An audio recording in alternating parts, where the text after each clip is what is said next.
Hello, everyone. Thank you so much for coming tonight. I really miss my in-person author events, and I thought this was fun. Don't mind my cat in the background, Boots.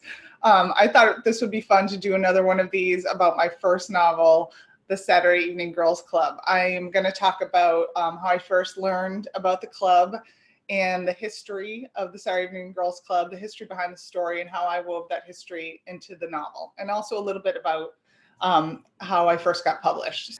So the story behind the story. This book came out 3 years ago, and I was working as a freelance writer about 10 years ago, and as a freelance writer, I had stopped working full time. I was in product marketing and high tech, and wanted to do something more flexible with my girls at home. And so I started freelance writing for a lot of different magazines and newspapers and some private client work. And my editor at Boston Home Magazine said, "Hey, do you have any interest in antiques and collecting antiques?" And I had 2 babies at home, so I said, no, I definitely do not. And but she said, "Well, you're going to be writing a column on antiquing, so time to learn." And it was specifically about New England antiques. So I did, my first article was on sandwich glass, which is out of Cape Cod, and we were brainstorming about different ideas. And she said, "Have you ever heard of the Saturday Evening Girl Pottery?" And sometimes it's called Paul Revere Pottery. Do you know anything about it? It came out of the North End. And, I was born and raised in Boston, right outside of Boston, and I had never heard of it. And she said, "Well, I think that's the topic of your next column." So what I learned was the Saturday Evening Girls Club Pottery is an iconic example of the arts and crafts movement of the early 1900s. The arts and crafts movement started in the UK, and it was really a response to industrialization. And artists and craftsmen wanted to take some of the things that were being industrialized, plates and bowls and mugs and all sorts of things, and bring them back and make beautiful, unique things for the home. Other examples of the arts and crafts movement are Newcomb pottery, which is out of New Orleans, Denham pottery, which is here in Massachusetts as well, and Marblehead pottery, also here in Massachusetts. And my husband redid these slides, so he has a lot of great examples of what the Saturday Evening Girls pottery looks like. And I have a couple of pieces that I'll show and tell at the end of the presentation. So Saturday Evening Girls pottery specifically is known for its clean, sharp lines, lots of warm earth tones, and they did many animal and floral motifs. Those are very popular now with collectors. So those are probably the most popular pieces. Some of them, like this one you're looking at right now, have sayings and mottos around them. This one says, "Oh, don't bother me," said the hen with one chick. This is just another example. It was a small pottery group of Jewish and Italian immigrant women from Boston's North End, but they were really prolific in the time that they made the pottery, and they had all sorts of designs and patterns and really beautiful stuff. In the book, one of the characters, Thea, gets married, and she receives a wedding set of the Saturday Evening Girls pottery from all the girls in the pottery. And that really happened. When one of the girls in the Saturday Evening Girls Club got married, they would receive a wedding set like Thea did. This particular picture you're looking at is actually a children's bowl set. It's like a breakfast set. So it's a plate and a mug and a bowl, and they would have the child's name on it. This one's by Sarah Gelner, and it was made in June 1919, and it's actually at the MFA in Boston. They have a small collection of pottery, and I'll get to Sarah Gelner in a little bit. So really interesting. It's really collectible and valuable today, the Saturday Evening Girl pottery, and the prices range from less than $100 to several $1,000s. And there are small collections at different museums all over the country. It's really fun. Sometimes my friends who have been at different museums across the country send me pictures of the small collections that they have. The value is based on the uniqueness of design and the condition. And certain artists are also, their pieces are more valuable. Sarah Gelner and Fanny Levine were two Saturday Evening Girl Club members that were incredibly artistic and probably the most prolific of all the girls in the club in terms of what they produced. And Sarah Gelner's pieces in particular are very beautiful and highly collectible and valuable. I always get questions, where can I find this pottery? Every time I go to an antique store, I ask the question, do you have any Saturday Evening Girls pottery? And they just laugh at me and say, we wish we did, but no. And so the best places are auction houses, sometimes get pieces given to them by the family to auction off. Arts and crafts pottery dealers here in Massachusetts. We have JMW Gallery in Cambridge, Massachusetts, and he was really helpful when I was researching the story. And eBay is a really fun, I window shop on there. I don't really buy pieces most of the time, but I love to look to see what's out there. And speaking of eBay, so this just gives you a sense of how valuable and how high these prices have been for these pieces of pottery now. I often think about, these were immigrant women in the early 1900s, and if they ever saw how much their beautiful pottery is going for today, they would be blown away, I'm sure. So the top piece is a vase that's $4,900. A set of mugs for almost $1,700. One time I was looking through eBay and I saw a really unique, it was like an olive green bowl with dancing bears around it. And it was Saturday Evening Girl pottery. I had never seen anything like it before. And it was gone in a day and it sold for over $5,000. So that's just, particularly the animal motifs, I think are the most collectible. Collectors snatched those up, and that was, I don't know if I've ever seen another dancing bear bowl, so I'm sure that one has just gone up in price. I love to show this piece. This is the chrysanthemum vase. It was by Sarah Gelner, who I mentioned before. Estimated value is anywhere between $250,000 to $500,000. I believe it's now at the Met in New York City. But among collectors, there's rumors that there's another one out there somewhere in someone's basement or someone's attic. So I always say, if you have Boston relatives, Jewish or Italian, roots in the North End, you might want to check your basement or attic. You could be the lucky winner. I apologize. These are pictures from my original presentation. They're not great, but I love them because this is a picture of the Saturday Evening Club girls at the beach in Gloucester. I'll tell you a little more about how they ended up there. So I finished my research for the article. I wrote the article and was really curious about the girls and their story. It was one of those things, like with all three of my novels now, my first question was, why haven't I heard of these women before? And so I decided, even though the article was done, I would keep researching, and I didn't know what it was going to be. I didn't know if I would write a novel or a long form article or something else, but I wanted to find out more about these women and then maybe do something with it. So Saturday Evening Girls Club beginnings, it started really as a book club. This is the librarian Edith Grier. She was the head librarian at the North End Library in Boston. And she saw that while there were some intellectual outlets for young immigrant men, there were little to none for the young women of the neighborhood. So she came up with the idea of having a book club on Saturday evenings. And the story hour became so popular, she decided to expand it into a real club with different offerings beyond just a weekly or monthly book club. And she enlisted the help of Helen Starro, another extraordinary Boston woman. For those of you who are from or have ever been to Boston, Starro Drive is named after her family. She was Helen Osborne Starro. She married James Jackson Starro. They both came from wealth, and James made a fortune as a corporate lawyer. So very wealthy Boston upper class, but unlike most of the Boston upper class, they were really progressive at the time. Most of the upper class in Boston was nativist, and they were anti-immigrant, they were anti-Catholic, They were anti-Semitic. But Helen and her husband were very progressive and very involved in the settlement movements, getting immigrants settled, in the women's movement.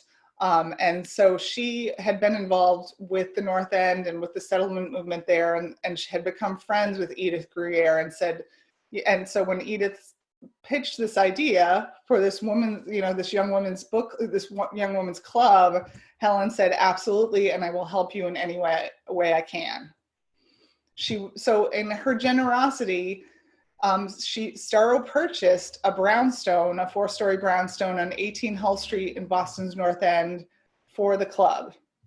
And so they expanded it and they formalized it. They had club rules, they had officers, they had a regular newsletter.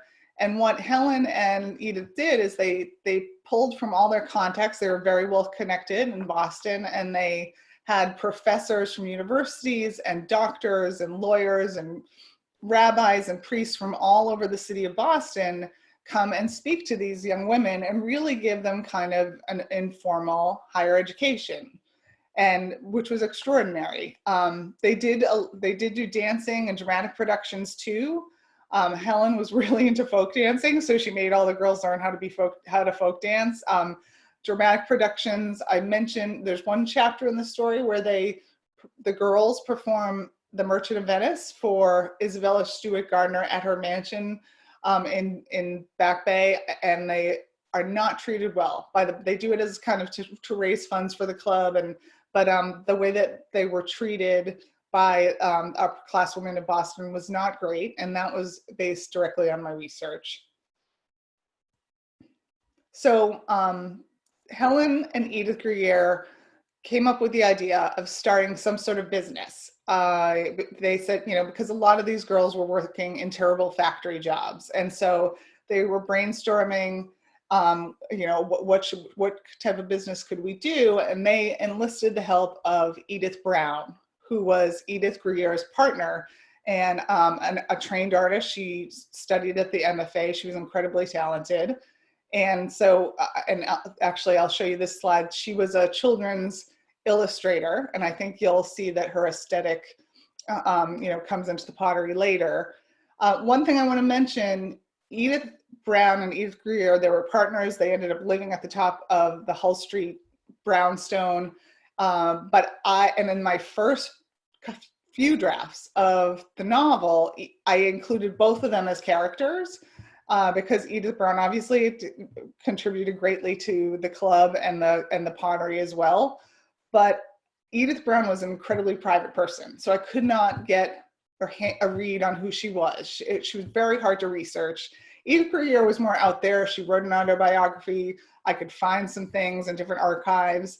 But Edith Brown was a closed book. And it became clear as I was writing it, I was writing about two Ediths who essentially filled the same role in the narrative. And I was confusing myself because I had two Ediths going at the same time. So really, the Edith Grier in the book is kind of a composite of both Ediths. And I've gotten some emails about that. Some people are disappointed, and I completely understand. But it was just, particularly because I couldn't get a read on Edith Brown, I just had to kind of make that decision from a narrative viewpoint. So they're trying to come up with an idea to start a business. They enlist Edith Brown's help, and Edith, after Edith Grier's father dies, Helen sends them on a trip to Europe to escape for a few weeks and just relax and have a vacation. And when they were there, they learned about this arts and crafts movement, and they visited a couple of these small potteries. And Edith Brown said, I think this is our business idea. I think this is what we should do. I can be the artistic director. I can train the girls. And so they came home and they pitched the idea to Helen Starro, and she's like, absolutely, let's do this, and I will finance it. Again, incredibly generous. And so they started the Saturday Evening Girls Pottery. Full-time, they employed about a dozen girls, the Saturday Evening Girls Club Pottery. And part-time, the girls would work 1 or 2 hours a week, every girl in the club, to save up enough money so that they could give their parents money for a week in the summer to take a vacation to Helen Starro's camp in Gloucester by the ocean. And I mean, we're talking early 1900s and nobody took vacations. Certainly immigrant women didn't take vacations, but this was something Helen felt was important. She wanted to expose them to other environments and let them have this experience. And they talked about it really for the rest of their lives, that those experiences in Gloucester were some of the most amazing times of their lives. This is Sarah Gelner, a picture of her. Again, she was one of the most prolific and most talented. She was clearly gifted artist, and as shown in her pieces today. You'll notice the flowers on the table. One thing that Helen Starro and the Edith thought was really important is creating really nice, warm, welcoming work environments, which is something many of these women did not have in the factories. So they always insisted on having fresh flowers on the tables, lunch, bright and airy workspaces, which is really amazing. I'll show a couple of my own pieces, but you can see this is one of the pieces by Sarah Gelner, and it has SG for her initials, then SEG up top, and then this piece was made in December 1914. And that's one thing when I do stumble across a piece, I think that might be a piece of Saturday Evening Girls pottery at an antique or flea market or something. I always look for these etchings on the bottom of the mugs or whatever piece it is. So the Saturday Evening Girls Club exceeded everyone's expectations. At the height, it served over 300 girls and young women from the North End. And these were girls from Italian and Jewish immigrant families who lived in the neighborhood. At one point, they had to add a club for every day of the week based on age. So they had, Monday Evening Girls was like the littlest girls, Tuesday evening and up to Friday evening. And then it was a really big deal to graduate and become a Saturday Evening Girl. So those were like the big girls who were either graduated high school or doing some sort of continuing education. So, and this is another awesome picture that my husband found, which I just love. So the pottery was financed by Starro the entire time it was in existence. Excuse me. They had a shop on the first floor of 18 Hull Street, Saturday Evening Girls Club Bowl Shop. They also called it Paul Revere Pottery, and there's a couple reasons for that. It was kitty corner from the Old North Church in the North End, and also because they thought it would be a way to give it a kind of an Americanized name. As I mentioned, they employed about a dozen girls full-time at a time, and then the rest of the girls in the club would pitch in a couple hours a week to earn vacation money. But the pottery, unfortunately, it was very successful artistically. It won awards, it won national awards, it was written up in magazines, people loved it, but it never got off the ground financially. It was always subsidized by Starro. It moved to Brighton in 1915. Starro built a cottage in Brighton, because back then Brighton was considered the country, and built a big cottage. The Ediths moved in. They were able to expand operations a little bit, and it remained in business until World War II. The Saturday Evening Girls Club itself was really popular until the First World War, and then it kind of petered out because everyone was involved in the war efforts.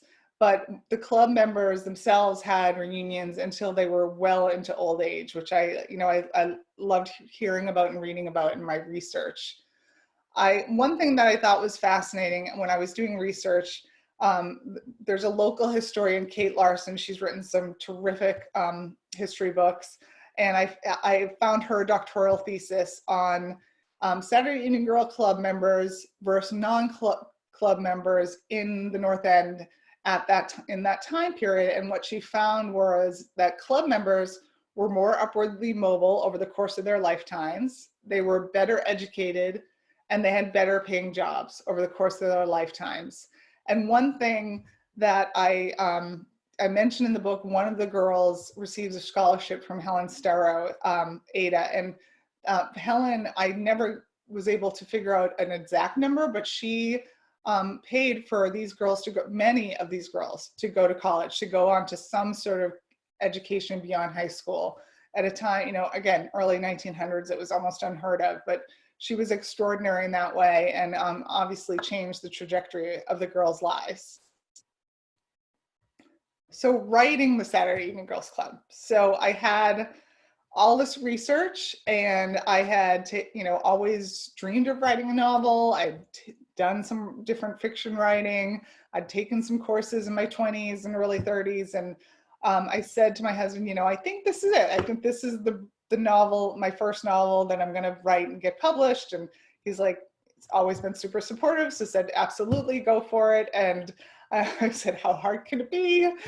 And I was really naive, because it was an incredibly hard process. I've been, you know, a professional writer for years now. When I was working on the novel, though, the learning curve, or the learning curve for fiction is just, it's a very different thing than I've written business books and white papers and all sorts of different kinds of writing, but writing fiction is a different animal. And so it, you know, I worked on the manuscript off and on for the better part of 10 years. And about 6 years ago, I felt like it was in solid enough shape to try to get it published. And so I sent, as the process goes in publishing, you send it to a literary agent and hope that they take you on, and then they try to sell the manuscript to a publisher.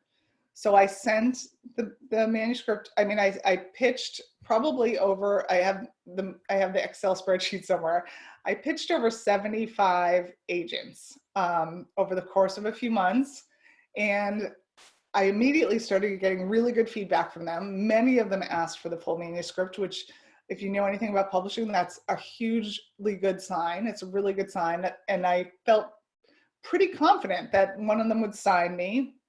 And then the rejections started rolling in, and more of them started rolling in. And I just hit the point where I just said, you know, it's soul crushing to get that many rejections. I still look at, you know, I still have them in my email, and I cringe reading them. So I just said, you know what, I think I need to put this project aside, maybe work on some other fiction. It's just not happening for me right now.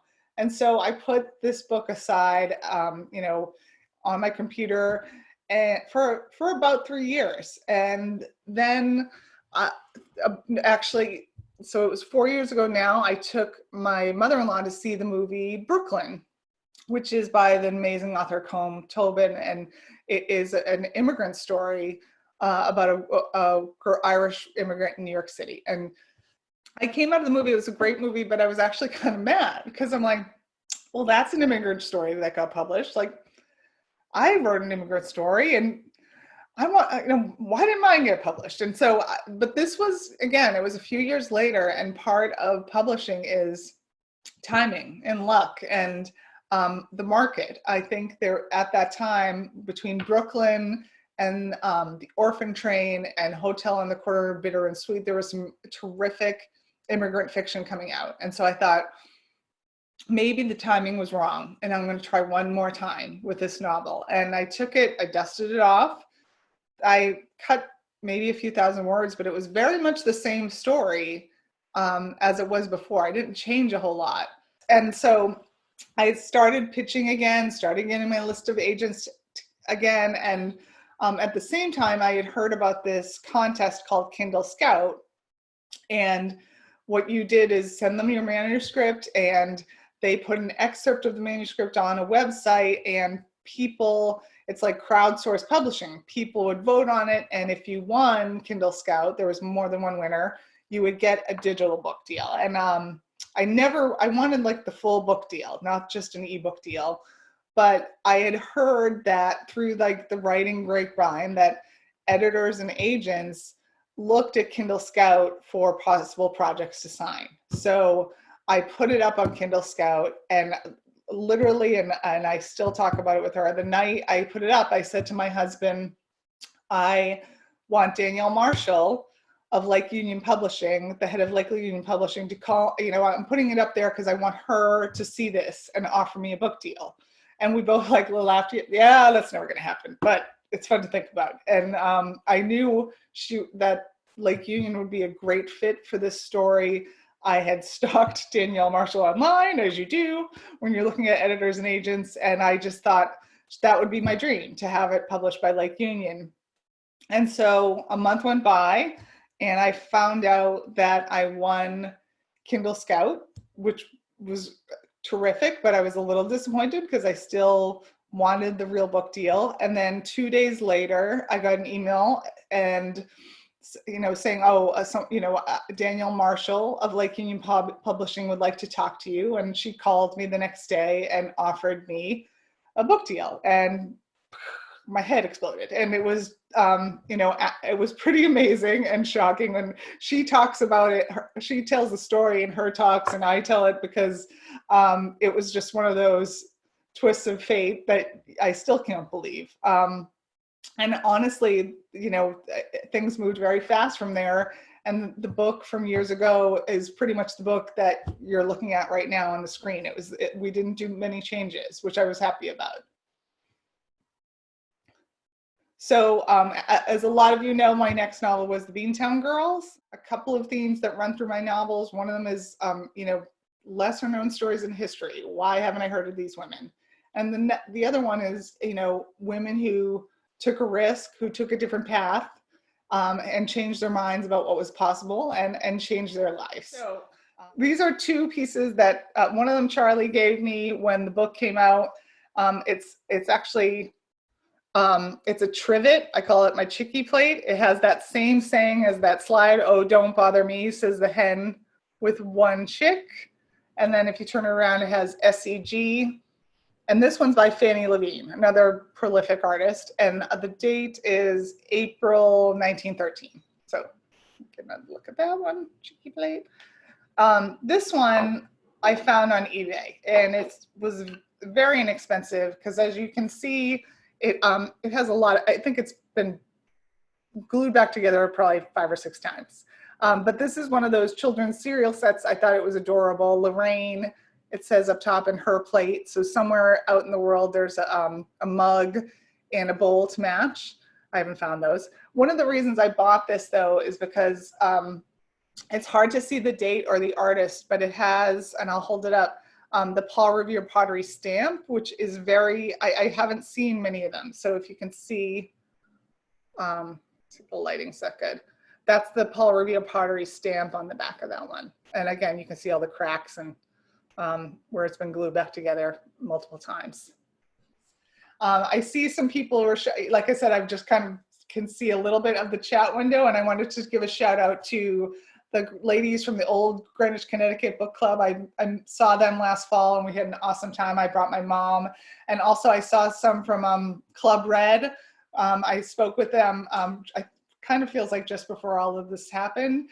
Christine Power's awesome book club down in Braintree. So yes, I just want to say hi, and everyone else on the call. I mean, this is amazing. We have over 100, more than 100 people, and your comments and questions have been incredible. And I'm really touched that you take time out of your night in these crazy times to be here with us.